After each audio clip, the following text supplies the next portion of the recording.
राष्ट्राचा। नमस्कार, मी प्रतिभा. संध्या लाईव्ह मध्ये आपल्या सर्वांचं स्वागत। जिजामाता शैक्षणिक संकुल जेजुरी येथे शैक्षणिक वर्ष 2026-27 पहिल्या दिवशी विद्यार्थ्यांचे उत्साहपूर्ण वातावरणात स्वागत करण्यात आले। शाळेच्या प्रवेशद्वारावर पुष्पवृष्टी, टाळ्यांचा कडकडाट आणि आनंददायी वातावरणात विद्यार्थ्यांचे स्वागत करण्यात आले। नव्याने प्रवेश घेतलेल्या विद्यार्थ्यांना शुभेच्छा देत शाळेच्या विविध शैक्षणिक आणि सहशालेय उपक्रमाची माहिती देण्यात आली। शाळेचा परिसर आकर्षक फलक, रांगोळी आणि सजावटीने सुशोभित करण्यात आला होता। विद्यार्थ्यांच्या चेहऱ्यावरील आनंद आणि उत्सुकता पाहून पालकांनीही समाधान व्यक्त केले। पहिल्याच दिवशी विद्यार्थ्यांची लक्षणीय उपस्थित असल्याने संपूर्ण परिसरात नवचैतन्याचे वातावरण निर्माण झाले।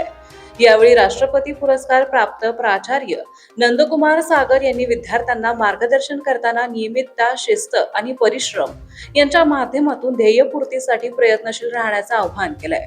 जिजामाता शैक्षणिक संकुल विद्यार्थ्यांच्या सर्वांगीण विकासासाठी कटिबद्ध असल्याचं त्यांनी सांगितलंय।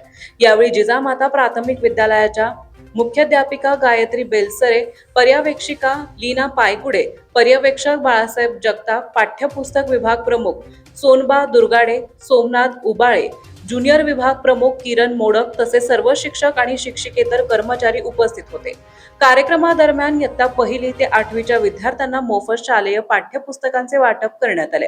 विद्यार्थी, पालक आणि शिक्षकांच्या उत्साही सहभागामुळे नव्या शैक्षणिक वर्षाची सुरुवात आनंदमय आणि प्रेरणादायी वातावरणात झाली आहे। ताज्या आणि महत्त्वपूर्ण बातम्या पाहण्यासाठी आजच आमच्या संध्या लाईव्ह न्यूज चॅनलला YouTubeवर सबस्क्राईब करा आणि बेल आयकॉन प्रेस करा।